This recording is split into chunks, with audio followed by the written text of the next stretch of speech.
atop this mountaintop of Mount Manitoba, NotInHallOfFame.com presents, how the hell did this go #1? And I can hear what some of you are thinking. Half of you are thinking, are you gonna shit on this? And the other half are saying, please shit on this.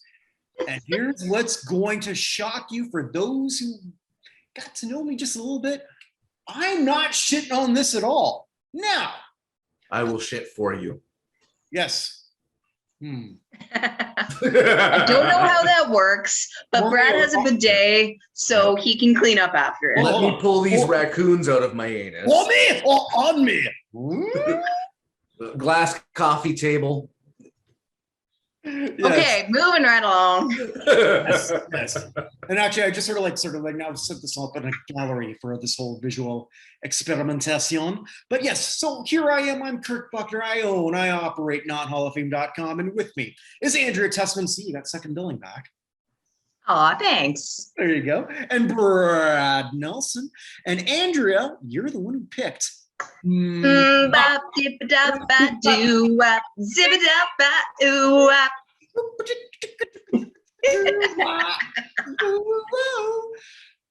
A song that is one of the biggest songs of the 90s. A lot of people loved it or hated it. I was actually neither. But Andrea, since you came up with this, who are the Hanson brothers? And we're not talking Snapshot. The Hanson brothers were at the time I'm for my description, we're going with were because we're going with clean cut preteen to teenage trio of Arkansas boys that were were they Oklahoma? Yeah, maybe they were Oklahoma. Aren't they interchangeable? Aside from Oklahoma, where the wind comes sweeping. Sorry. Arkansas has no song. So sorry, Oklahoma. Anyways, country boys raised by an accountant father and a stay-at-home mom. They were just the cute as a button little picture perfect teenage boy band. Wasn't before boy bands were a thing, because New Kids on the Block and those guys were long before that, but they were a different sort of boy band. They were almost a throwback. Well, they were actually a band. Yeah, they weren't engineered. Well, that's the thing. I fully thought they were engineered. Everybody thought they were engineered. They were not. They were just 3 kids playing and writing music. I thought they were creepy clones. Like just they made the original. It might be. They made the original and they cloned the next one and then they just cloned the next one. Like Russian dolls, but with garbage music. Okay. All right. So let's go with this song. So here we have, so to Andrea's point, so I think at the time there would have been 11, 13, 15. I might be off a little bit. Roughly, I think maybe 11, 14, 16 or 11, 13, 16. Does it really? But whatever. Which really doesn't matter. Roughly, way, yeah. I thought there was more of an age difference between the oldest and youngest, because I knew the oldest was around 16. I thought the youngest, Zach Taylor, no, Isaac, they have names? Taylor, Zach. Yeah, they're the ones that Andrea used to have on her poster on her wall. No, I was too old for this shit, and I was too cynical for this happy-go-lucky sunshine. Well, this is where our age difference, Andrea, becomes very interesting. So, because this came out 97, 98, so you would have been 17? Yep. Okay, so I would have been 24, 25. I guess obviously Brad would have been, I don't know, because he might be a vampire, so I don't really know what you are.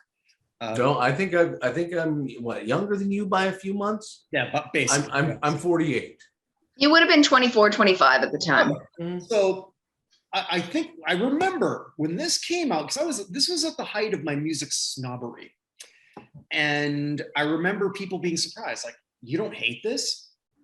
No. And I didn't hate it mainly because A, it was catchy as shit. B, I respected the hell out of these 3 kids because A, they wrote it, B, they performed it, and they when they did play live, it wasn't that much different than what they put out there. Mhm. These three kids, say what you want about them, say what you want about this song, and I'm not saying this is a great song. I'm saying it's catchy, but they did it well. Kirk, are we 3 minutes into the podcast yet?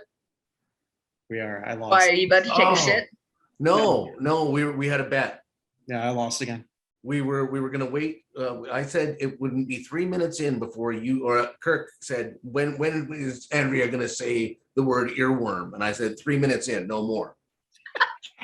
Okay, so now This that is you what say happens when you earworm, this show up was last. one of the worst earworms. Okay. So this is why this is sort of interesting. Like, you would have been at that point the more cynical age. So tell me your perspective, Andrea, at that point. So this song came out, I think it hit number one right after Spice Girls. About the same time, I think. I was right around the same time. I think it was right after. And I hated that song. And I also hated this song. And I didn't hate it for any good reason because I thought it was catchy. I hated it because I was a bitchy, cynical teenage girl that wanted to be edgy. As opposed to what you grew into. I was very much like a pizza cutter. You know, those round, like those rolling pizza cutters, like all edge, no point. Yeah, that was. So today I learned that I am still a teenage girl. I'm so a teenage dirt bag, baby. I very much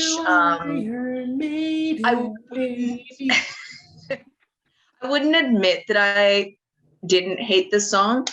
I never actually hated it. I just hated it verbally. But it's freaking catchy. And it's honestly grown on me over the years, especially because I didn't hear it for probably close to 20 years. Like, it's been out of but when it occasionally comes into something, I'm like. But if I was your age or just slightly younger when it came out, I would have hated it because, you know, like at that age, it would have been far more cynical, would have been also far more jealous. Being a teenager in the 90s, I mean, I'm sure just being a teenager breeds cynicism, but in the 90s, it was especially cynical. And they weren't. You know, we're looking at grunge, we're looking at Nirvana and Pearl Jam, and a lot of like dark, like heavy music. Mm-hmm. And then you look at the pop charts at that time, and I want to say that entire year pretty much was rap. Well, and then the bubblegum that was Spice Girls and what have you is coming out around the same time. You had a few different things, and there was just this huge, coming out around then. Oh, this huge juxtaposition of what was cool versus what was popular. Mm-hmm. Well, see, I didn't realize that I hadn't actually heard this song in its entirety until we started having to do the research on this. So really? I've watched the video twice. I've listened to it all the way through. There are no lyrics in this song that I can actually hear. There are. And the weird thing about the lyrics in this song is they're actually incredibly insightful. Oh, when you read them, yes. But when the little squeaky kid squeaks the words out. One. The blonde one. Oh, okay. Oh yeah. Narrows it down. It's the middle one, Taylor, that middle sings. Child. Yeah. The first clone off the original. Wound up. He squeaks out these words. Now, when I first ever heard this song, I could have sworn it was a pop song with a female front. And then you start. You're not the only one. Yeah, as did many people. A little bit more, and you're like, nope, this is a child. And I would turn it off. And anytime it came on, I'm switching radio stations and the whole 9 yards. So I never heard this song in its entirety. And listening to it, and if I wasn't reading, if I turned my head and didn't read along, unintelligible. The lyrics are literally unintelligible. So when they wrote this song, they wrote it, they got signed on to a label, and then the song was sped up and changed. The original song is much slower. You still can't really hear the lyrics. A little bit better, but there's still a bit squeaky and somewhat unintelligible, but I'm going to read them because I never knew these lyrics, and I know lyrics. We're having a dramatic reading by Andrea. No, a dramatic reading by Andrea Tessmann. Unless Kirk Buchner, you'd like to do the reading. Oh, okay. You do it. So I'm just gonna. There's only 2 verses. I'm not gonna read all the bop zibidap ba dee bop zoop zap bap. Well, you just did. Hold on. No. You do not. You do not. No. Wait, wrong song. His scat, David Lee Roth's scat in that song. I have that one down. One that he ripped off. But okay, yeah, go on. You do not disparage that. It's homily bibbly zibbly bibbly homily bibbly zibbly bop. Yes. Again, which he ripped off, but anyway. So back to Hanson. We've got, you have so many relationships in this life. Only 1 or 2 will last. You go through all the pain and strife, then you turn your back and they're gone so fast. Oh yeah, and they're gone so fast. Oh, so hold on to the ones who really care. In the end, they'll be the only ones there. And when you get old and start losing your hair, can you tell me who will still care? I wrote this. They still all love their hair. Creative writing class in high school. You know what though? That's for like a 12-year-old. That's pretty insightful, and that's better than a lot of. Can I say though, one of the things that when I was 12, my dad said to me, I forget what it was I was doing outside, and I said, "You're embarrassing me in front of your friends. Those aren't your friends. You're gonna find out who your real friends are at one point."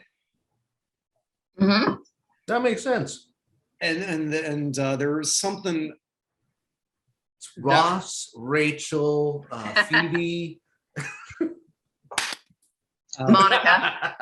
But no, it was so true. It's like you forgot Chandler. He's important. I am the Chandler of this group. I just want to. You are the Chandler of this group. Wait a minute. So then, what's Brad? How you doing? Break. Pivot.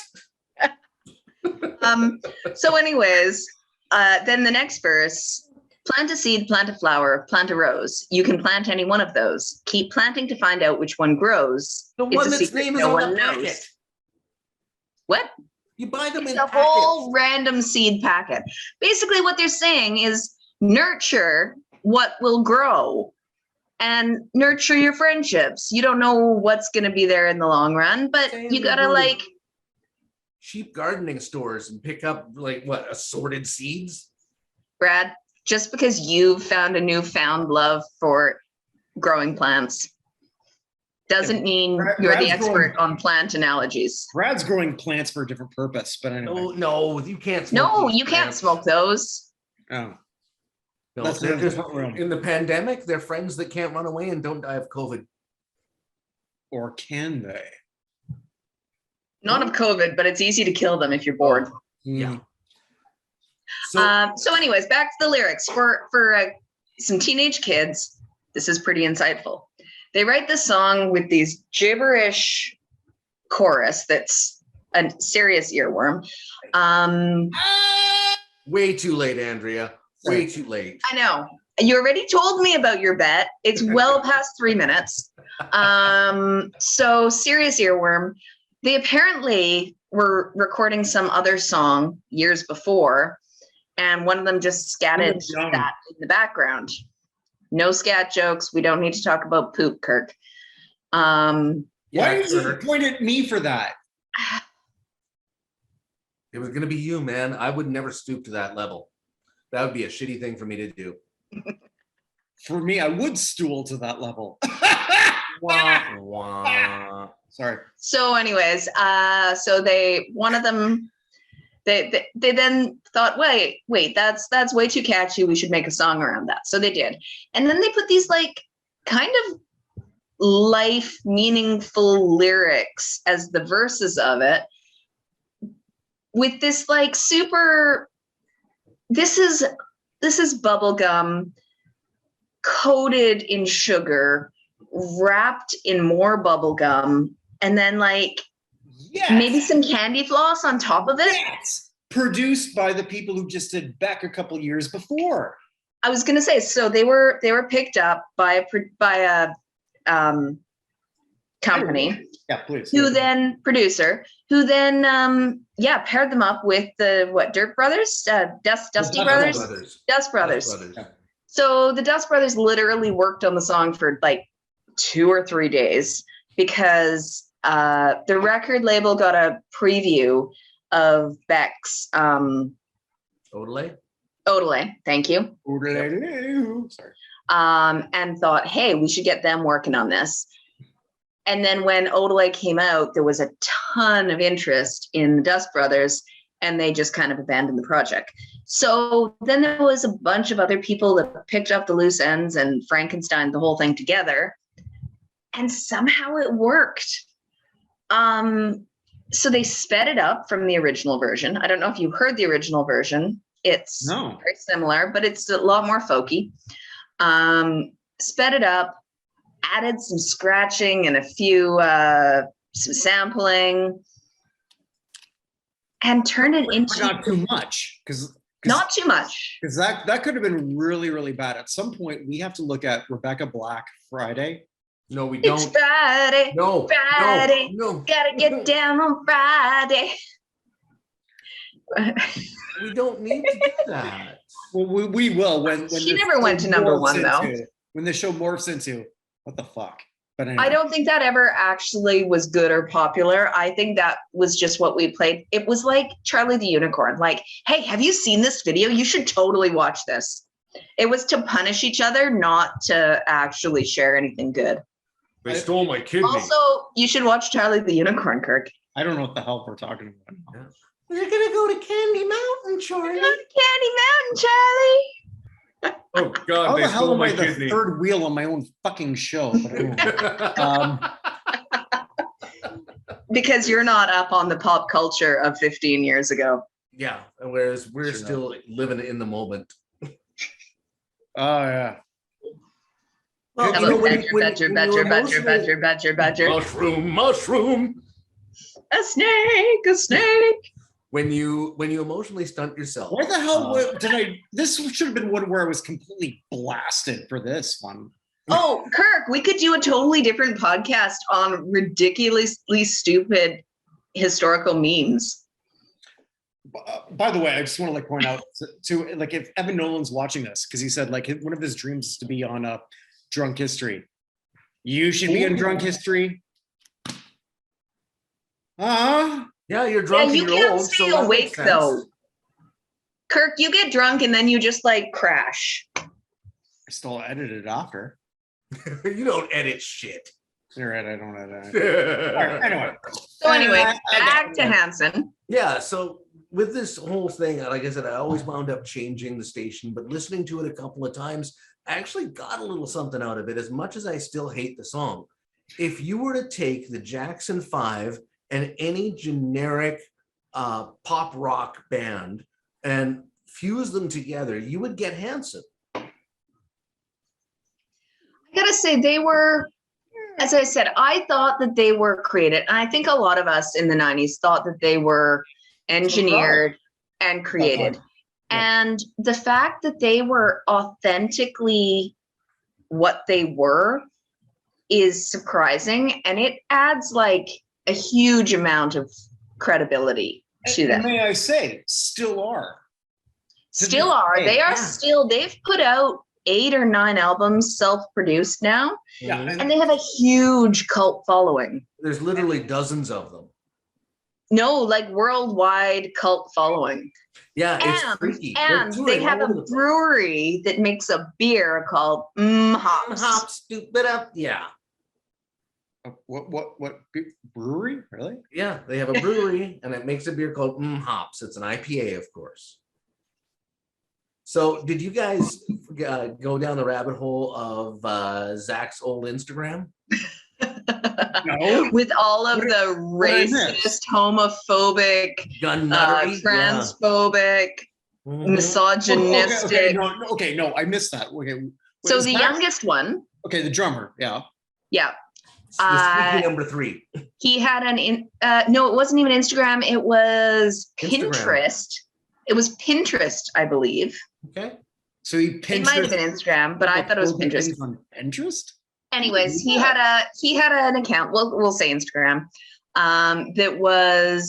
It was mostly private, and then it was made public or leaked, and it was full of pro gun memes. So Zach has screwed up like this 3 times, and every single time, I'm sorry for any hurt this may have caused. Oh, this gave a negative. This is an accurate representation of my personality, and I'm sorry.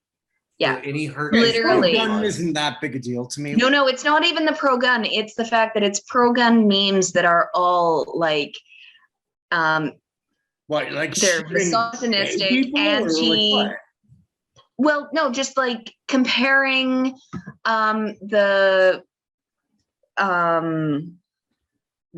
comparing prohibition of guns with Rosa Parks on the bus. What? Yeah, no, we're talking seriously racist, misogynistic, anti-trans, anti-everything, like gross. Okay, I wish I didn't know this. Okay, I didn't go that far. And then what, Brad, you said that was the 3rd time? I didn't know what the other 2 were, though. He went anti-BLM for a while.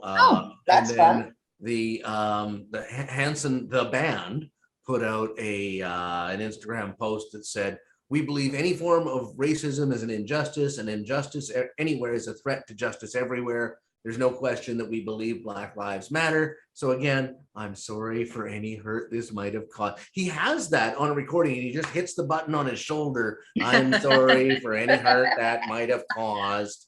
And then also, I guess Isaac, the oldest, also had a controversy that I'm not sure what it was, but I'm pretty sure it was COVID related. Now, I'm going to tell you how many kids between the 3 of them. I'm going to tell you how many kids they had together, and you guys tell me which way you think they vote. So they had 15 kids. 15. Yeah. So 15 kids between the 3 of them. So they're going forth and multiplying everywhere. Which way do you think these gun nut, anti-trans folks, which way do you figure they vote? But so I couldn't give a shit, to be honest. I hate politics, and no, but that's another story. I hate Winnipeg. I don't, because I live on the mountaintop of Mount Manitoba. Dude, so, it's a slight grade.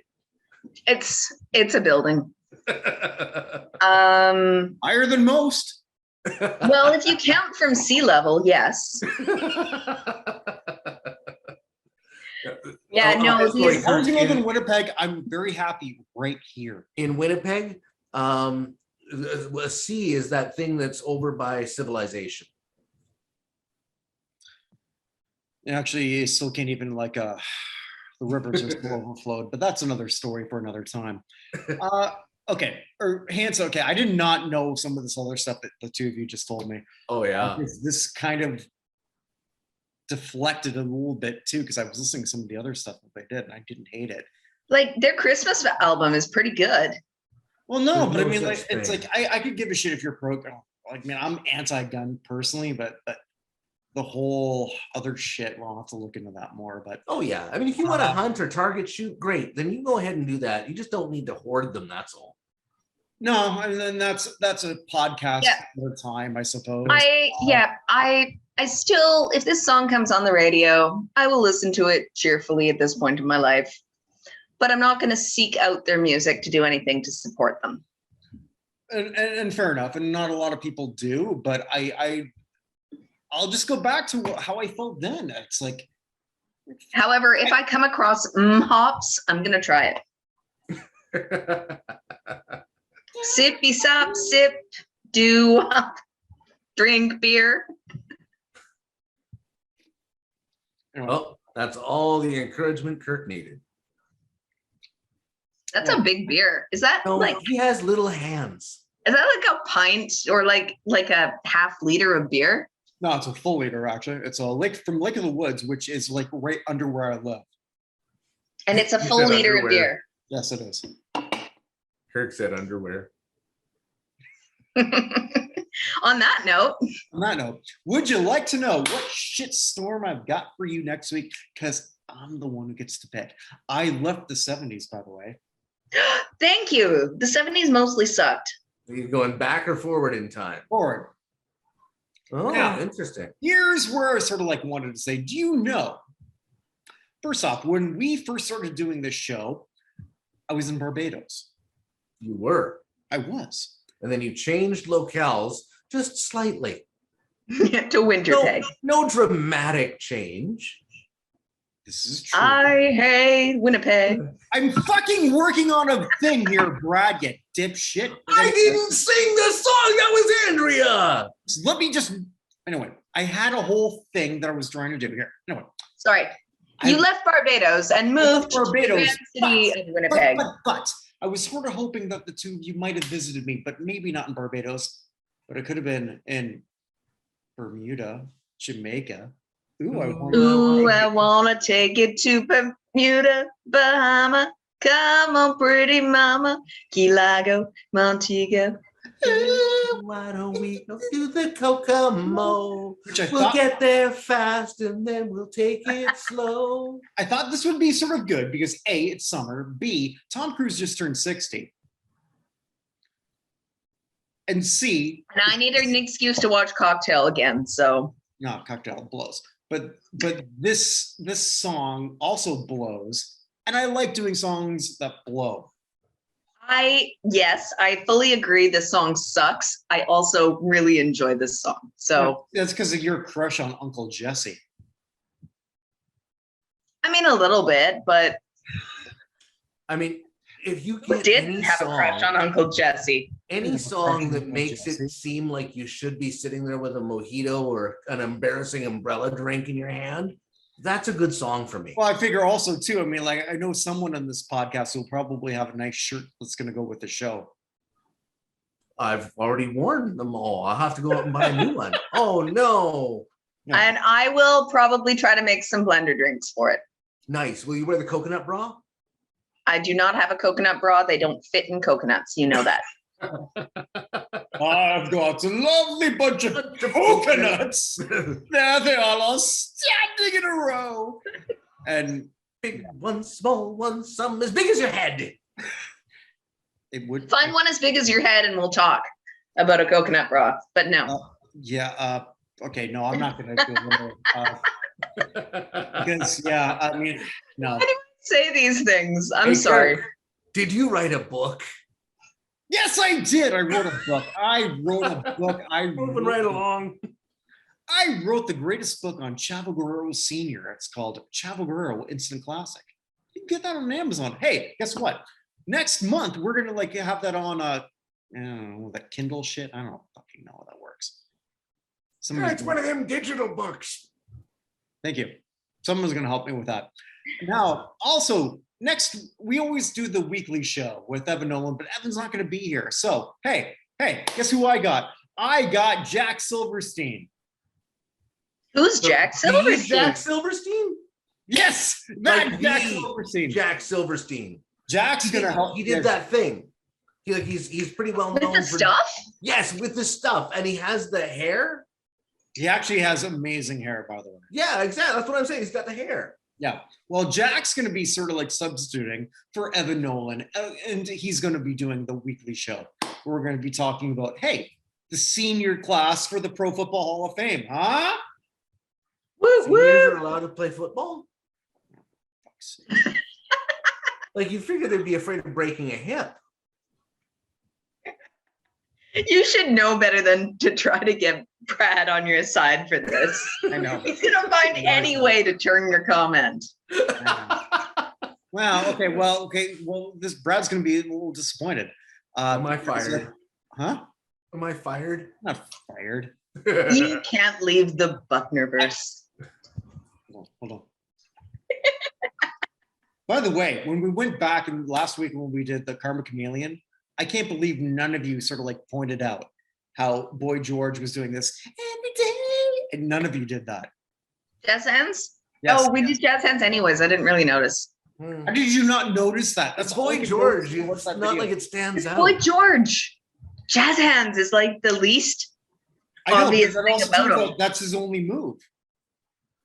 Because then look at all this stuff. Do you really want to? It's all the Yeah, same but doesn't he sort of go, you know, a little like this down, Yeah, like he's got low like a jazz little hands? side to side thing. Yeah, low jazz hands. All right, I'm going to point out one thing before I sort of like go into my next plug. Hit it. I remember back when I was living in Burlington, Ontario, we had the Burlington Post, When I had an onion on my belt. Because that was the style at the time. which it was, and it was big news. The front page news was Boy George stopped at the McDonald's. Oh, Ooh. Yeah. wonder if the ice cream machine was broken. Yes. I don't know what he ordered. There's a joke there. One of you, come on. Nothing. Fuck you both. Anyway. No, if he went to BK, I would have made a joke about a Whopper, but there's nothing funny about McDonald's. It was a big. I don't fucking know. Anyway. Yeah, I thought the Big Mac thing, but although at the time, if he was famous and going through there, they probably had the McDLT back then. Ooh. Hey, but how? Or the McPizza. The McPizza was actually kind of the shit.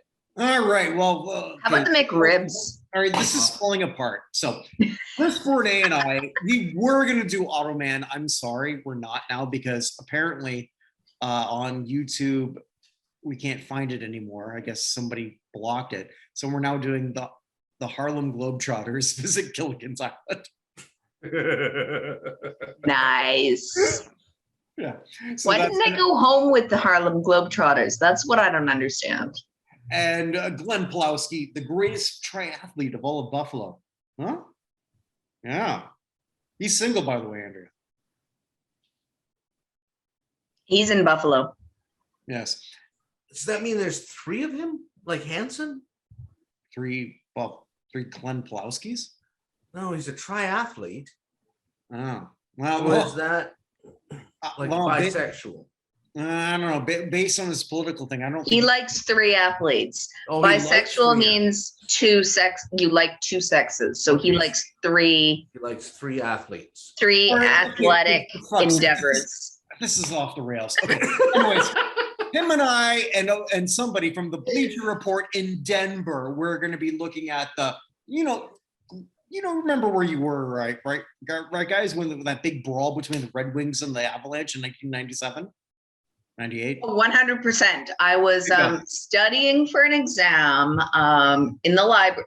No, I don't fucking know where I was. All right. Well, fuck you all. I have a lot of shows on this Buchnerverse, and anyway, it's awesome. Hey, I'll join you at some point on the shitty TV show. At some point. Well, tell me, and I'll do it. I can find time now. And with that, wherever you are, wherever you may be, and the Buchnerverse. Stay safe, everyone. Good night, everybody. Good night.